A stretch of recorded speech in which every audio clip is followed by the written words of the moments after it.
name is Silvia López Chavez. I'm a Boston-based artist who works at the intersection of art, design, and community. I bring my whole self into the process of mural painting. What I love about a mural is that you have to think about space, like in a way almost like an architect or an environmental designer. My graphic design and illustration really influences my fine art world. And so a lot of the things that I do and the creative thinking that I do, like thinking about music or what's inspired me, like words inspire me also to come up with. And that's why I like to read and do research. And so that makes the pieces be very site specific a lot of times. And I love that. I want that piece to be something that lives in that space and only in that space. It belongs there. And so for me, that's very important. But then there's also this aesthetics and visual language that comes from also my upbringing back in the Dominican Republic, where there's so much color everywhere. And so that is just naturally happening for me. And so I use a lot of color on my work. And the other aspect is that I also do a lot of that you do repeat. There's some elements I repeat. There's circles. I love that shape. I think it's very gathering and friendly. But I also like to juxtapose that with like organic forms and bringing in graphic lines and more like heart shapes, etc. And that on top of like more flowy, drawing, hand-drawn, hand-painted elements that are rendered is like my happy place. I definitely feel that I have a better understanding of color because being exposed to a place where the weather changes so much, we can be so gray and dim, and I understand why the buildings are the way they are. I understand why people wear mostly black and gray. Color is something that makes people happier and brings so much joy to a space. And whether you think you have been missing it your entire life or whether you feel like it's been something that you have had for a long time and you just relate to it, I think it's just fun and happy. To me, my work is kind of a balance between, like, because of the color palette can come across as very childish or young, but I'm trained as this like academia style fine artist. Like I can paint people, I can do perspective, I can do architecture. Like it's my choice to do what I'm doing. And I think that's part of the development as an artist, that you go through all these different stages and forms of working, and then you develop your own voice, your own aesthetics. And I think that's where I'm at, and that's who I am. It's a representation of me, and it's both joyful, kid-like fun, and also more sophisticated, based on research and data, and elegant. I didn't know I wanted to be a muralist. So at that point, I didn't know I could make a living out of that, actually. So I started taking classes very young age in fine art and painting and drawing. And from that, I came to Boston to continue my art studies. And I went to Mass Art. I always follow my passion. And so I always have had interests in teaching. And that took me, after leaving the museum, I actually started doing teaching at Raw Artworks in Lynn. That's when I started doing more public art by helping young girls do these public art projects. I was basically leading the whole process and helping them develop their voice visually and come up with a concept and all that. And so that process of doing so and painting murals for clients in the North Shore or creating pieces outside really exposed me and like made me realize how much I enjoy that.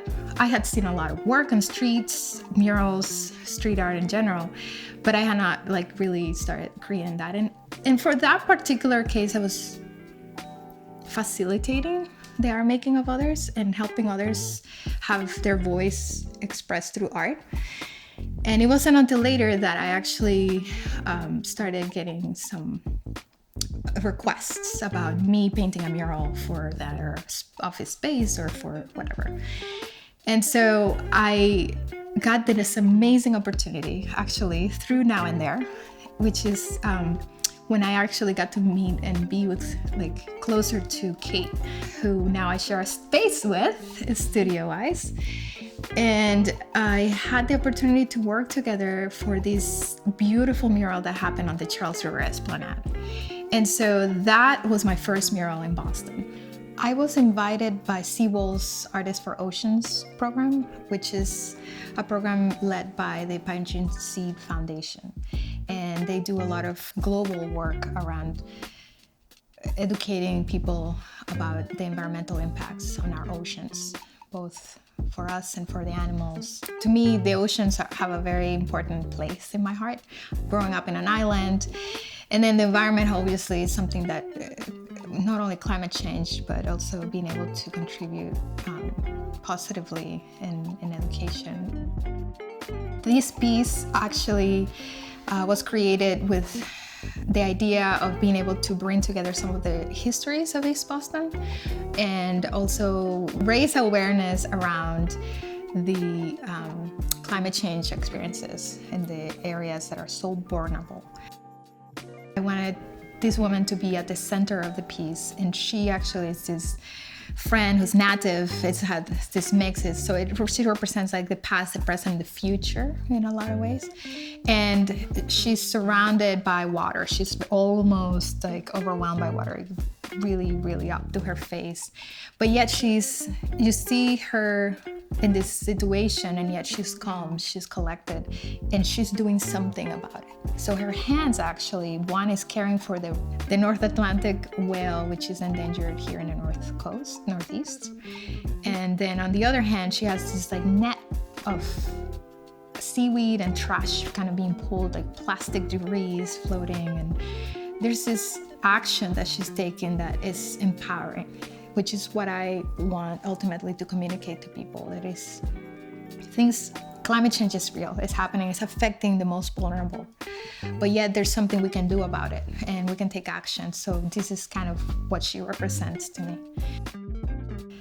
Street art is very male-dominated, right? So even though there are some amazing street artists that are female, there's a lot of considerations I have to take as a female. And so working, depending on the location, you have to think about safety, for example. So I always make sure that I have somebody else with me at all times working, and that you have to just be careful about certain interactions that you have with people. And I couldn't help myself to think a lot about how that feels for women in general. But also like the fact that there's so many artists that are so good and could be doing this work and are not out there putting their art in the public realm where everybody can enjoy it and access it. So for me, it's super important to be able to take up space as a woman in this world, in this public realm, in the street. I think that what I'm passionate about with art on the public sphere is that they're accessible to everyone. They are free, and yes, there's some murals that are not great, and there's beautiful murals too. There's a mix. But the thing about it is that a lot of times they just help bring people together, help communities be proud. They sometimes become, landmarks.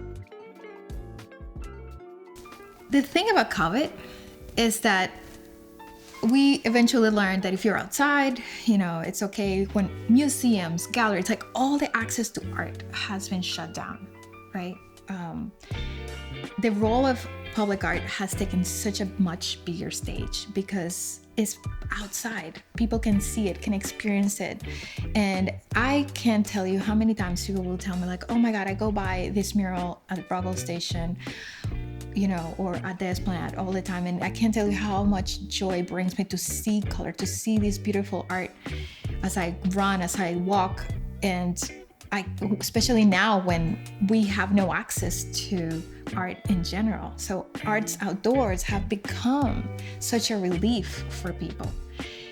As overwhelmed as we are with technology at the same time, I think it has helped us connect and bring art in different forms.